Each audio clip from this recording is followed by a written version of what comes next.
Alhamdulillah wassalatu wassalamu ala Rasulillah wa ala alihi wa sahbihi wa man tabi'ahu wa mawala. Para asatiz, tuan-tuan guru, sahabat-sahabat dakwah, insyaallah kita semua dimuliakan Allah Subhanahu wa taala. Amin ya rabbal alamin. Habib yang paling masyhur terkenal di zaman kita ini Al-Habib Umar bin Hafiz, pimpinan pendiri Darul Mustafa Tarim Hadramaut Yaman.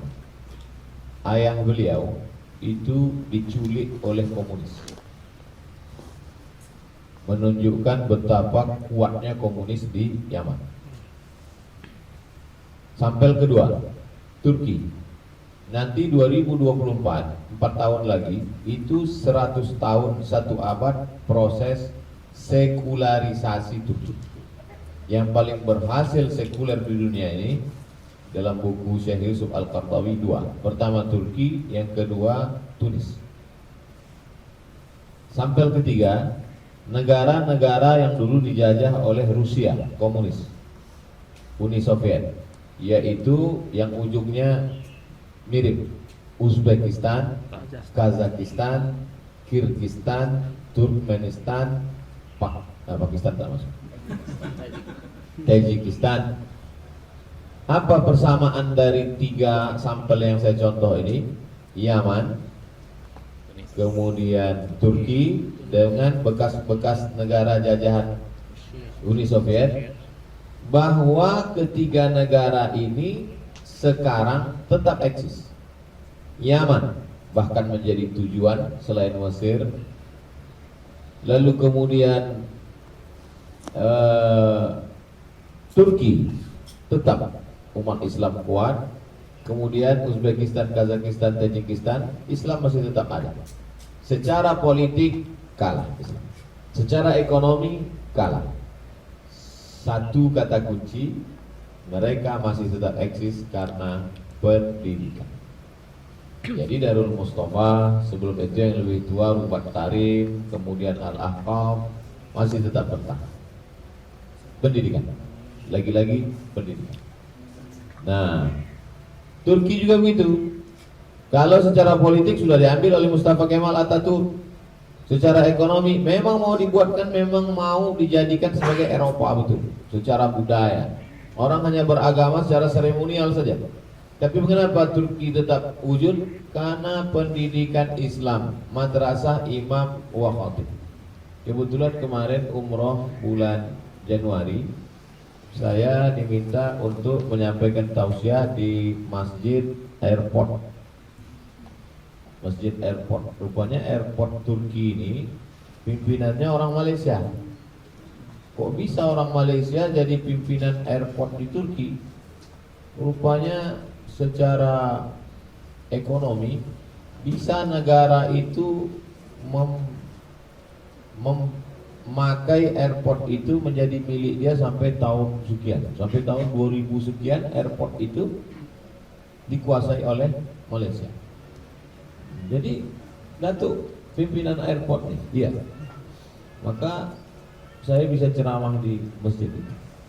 Lalu setelah tausiah, ada seorang anak Indonesia mengajak ke pondok dia. Ustaz mampir ke pondok saya. Iyalah, sebelum pulang ke hotel, saya pun minta antar ke pondok beliau. Disitulah saya dipertemukan dengan banyak sekali siswa-siswa penghafal Al-Quran, dan mereka belajar fikih sesuai dengan mazhab negeri asal. Jadi kalau dari Indonesia dia akan diajarkan fikih Syafi'i. Kalau dia dari Afrika yang umumnya Maliki, maka belajar fikih Malik bin Anas. Kalau dia kebetulan dari Turki, dia tetap belajar fikih Hanafi. Lalu kemudian disitulah baru saya paham, rupanya yang tetap bisa membuat Turki ini bertahan adalah madrasah-madrasah tadi. Saya tidak berbicara bagaimana Islam bisa eksis di India, Pakistan. Nanti kalau saya cerita itu Maulana senyum karena dia yang tinggal di sana. Sahibud dar a'lamu bidari, yang punya rumah lebih ngerti tentang isi rumahnya. Oleh sebab itu maka belajar dari ketiga sampel contoh tadi, kalau mau Islam bisa tetap bertahan, maka jangan tinggalkan pendidikan. Dan Ustadz Dr. Muhammad Khair Husairi sudah melakukan. Saya hanya ngasih support. Saya bagian endorse-nya. Tukang endorse madu tak punya madu. Tukang endorse pesantren tak punya pesantren. Banyaklah orang bertanya ke saya, kenapa Ustaz tak buat pesantren? Kalau saya buat pesantren, lalu tanahnya dari orang kaya, kemudian kelasnya dari bupati, gubernur, wali kota, akhirnya berdirilah pesantren Abdul Somad. Enak memang. Datanglah di situ gubernur, bupati, wali kota, camat, orang-orang kaya, tempat pencet tombol. Nanti pas dekat pilkada ditarik mereka saya. Bukan berarti saya tak ada niat bangun, ada, cuman merangkak. Saya harus sendiri. Buktinya Ustaz kemarin mau menghadap ke sana, menghadap ke sini. Itu tidak saya. Itu membawakan Ustaz Hanafi. Makanya ketika nanti mereka nuntut, Ustaz dulu kan datang kemari, ayolah ikut kampanye. Itu bukan saya, Pak. Itu Ustaz Hanafi. Itu Ustaz Al-Nok tuh, Pak. Bukan saya tak ada fotonya. Jadi supaya sahabat-sahabat jangan, Ustaz Somad tuh kenapa tak ada? Ada, cuma dia memang tak merangkak. Sen 2 sen dikumpul, supaya dia bisa independen sendiri. Jangan sampai kita kata orang Melayu lembu cucuk hidup. Lembu cucuk hidup itu kalau udah hidup itu cucuk. Tak bisa lagi kita bilang pisang. Pis saja, pis. Itulah maka untuk menjaga ini. Tapi bagi sahabat-sahabat jangan gara-gara cakap saya ini takut. Dah, kawan-kawan tak apa-apa. Ada nanti pejabat mau ngasih, terima aja, ambil. Ada nanti muhsinin orang-orang baik, ambil aja peluang. Jangan, pokoknya dirikan. Jadi masuklah saya ke kamar hotel Pangeran. Waktu itu datang Syekh Muwaffaq. Kata Syekh Muwaffaq, berdua sama Ustaz Hendri. Guru kami, kata dia, Syekh Badruddin Al-Hasani, mendirikan sekolah 5.000 sekolah Suriah dan Turki. Makanya ketika Suriah berkecamuk, ulama-ulama ini pindah ke Turki tempat pelarian mereka. Gara-gara apa? Hubungan sekolah. Jadi sekarang kalau kita inventarisir, sudah ada Darul Khair, kemudian Ustadz Misran, Aufia, kemudian Al-Munawwarah, kemudian Ustadz Ibes, kemudian nanti Tabung Wakaf. Kalau ini berdiri, kalau ada Darul Khair tadi susul Darul Somad. Kalau ada ini setiap kita ini lembaga-lembaga, lalu kemudian bersatu ustadz-ustadznya, menyatukan buaya ini senang. Yang susah ini menyatukan pawang buaya. Kalau udah pawang buaya bersatu, selesai masalah. Buaya ikut aja. Boleh buaya darat. Ini sudah. Kalau udah pawang-pawang ini bersatu, santri-santrinya nyatu, bicara tentang kurikulum, musabaqah qiraatul kutub, musabaqah matan arba'in, musabaqah, maka insya Allah selamat. Nah, ini kan udah banyak sekolah-sekolah di Pekanbaru nih Pak Ustadz. Sekolah-sekolah agama kan sudah banyak. Adalah salah seorang jamaah. Saya kan tidak termasuk ustadz yang keras. Saya ini termasuk ustadz yang lembut. Mana pernah saya mengejek jenggot? Tak pernah saya ejek. Siapa yang jenggot? Tak pernah. Saya selalu ceramah berjenggot bagus. Berjenggot itu sunnah. Cuman yang tak berjenggot jangan diejek. Itu selalu saya sampaikan. Saya bertengah, kontrak. Begitu juga dengan pendidikan nih. Datanglah jamaah. Ustaz, bagaimana kalau saya masukkan anak saya ke sini? Saya bilang bagus. Apanya yang mau Bapak ambil? Saya mau ngambil tahfiz Quran. Bagus. Disiplin Pak Ustaz. Bagus, masukkanlah. 6 bulan sesudah itu dia datang melapor. Saya tarik anak saya itu lagi Pak Ustaz. Kenapa? Kami sedang makan di rumah. Hafalannya banyak udah. Pas sedang makan tuh dia menggumam bercerita. Apa kata dia? Ya, ternyata banyak yang sesat di Pekanbaru. NU sesat, Muhammadiyah sesat, FPI sesat. Langsung besoknya ditariknya anaknya dari situ. Saya tanya, kenapa Bapak tarik?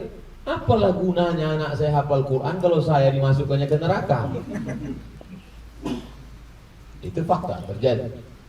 Bayangkan, kalau sekarang anak itu kelas 1 SDIT, 6 tahun lagi dia akan tamat SD. 6 tahun berikutnya dia akan tamat SMP Aliyah. Maka dalam 12 tahun sudah tamat dia Aliyah. Yang sekarang kelas 1 yang ingusan, 12 tahun lagi dia sudah tamat Aliyah. Setelah itu dia akan S1. Dan dia akan hafal Quran, akan hafal hadis, tapi sempit. Dan tak mustahil anak-anak kita, masa kita akan berakhir. Nah, zaman anak-anak kita, pas nanti ditanya orang, kenal kalian ada dulu seorang ustadz terkenal di Pekanbaru itu memang Ustadz Somad. Oh ya tahu, kata dia, tahu. Ustadz itu memang, tapi pelaku bid'ah itu. Itu bisa saja terjadi, bisa saja terjadi. Dan bisa saja ditulis di atas makam ada pamflet, inilah makam Abdul Somad pelaku bid'ah. Bisa saja terjadi. Makam Imam Nawawi jadi hancur kan. Itulah kita. Jadi ceramah tak menyelesaikan masalah. Berkuar-kuar kita habis maghrib tak selesai. Yang menyelesaikan ini adalah inilah yang sudah dilakukan Ustaz. Maka begitu saya dapat kemarin di FB saya tengok iklan, Ustaz Khair buat pondok, iya. Belum jumpa dengan beliau, kami buatkan video itu. Karena saya berharap menumpang tua. Masuk 2-3 anak, 10 pun daftar, mengalir amal jariahnya. Itu pun jadi. Itu saja yang kita inginkan. Jadi kita berharap ke depan, berkumpullah kita nanti, kita syiarkan, menjadi peluang bagi masyarakat Pekanbaru, Riau, seluruh Indonesia, dunia ini khususnya siapa yang mau mewakafkan tanah, mau mensupport, maka saya selalu apapun yang mau dibuat, buatlah. Buat kalimatnya di kertas. Nanti kita buat iklan. Masalah iklan produk, iklan sekolah, iklan apa. Ini banyak pokok-pokok kayu untuk jadi background. Satu di bawah pokok kelapa, satu di bawah pokok itu, satu di dalam kolam ikan tuh. Bagus ini apanya? Suasananya. Tujuannya tak lain tak bukan karena salah satu yang paling mahal itu adalah iklan. Ini bukan maksudnya saya memiliki. Saya mau cerita aja, yang paling mahal itu iklan. Sebab itu iklan ini kita pakai. Apapun namanya sekolah selama masih Ahlus Sunnah wal Jamaah, saya iklan. Saya berharap ini membangkitkan semangat kita, diawali oleh Ustaz Dr. Muhammad Khair Qusairi, kawan-kawan kita semakin semangat. Saya pribadi pun melihat ini semakin semangat. Doakan pula di masa akan datang semakin banyak di Pekanbaru, kabupaten-kabupaten lain menyebar. Inilah dalam politik mungkin kalah, dalam ekonomi mungkin kalah, tapi dalam pendidikan jangan sampai kalah. Takbir. Allah. Nah, keluarkanlah duit. Terima kasih, mohon maaf banyak silap salah. Saya ucapkan tahniah kepada Pak Haris, Ustaz Khair, sahabat-sahabat semua. Cita-citanya mesti ada. Mesti ada dalam hati, kalau malu mengucapkannya, malu mengupdate. Sebelum saya mati, mesti ada satu lembaga pendidikan Islam. Amin. Terima kasih. Assalamualaikum warahmatullahi wabarakatuh.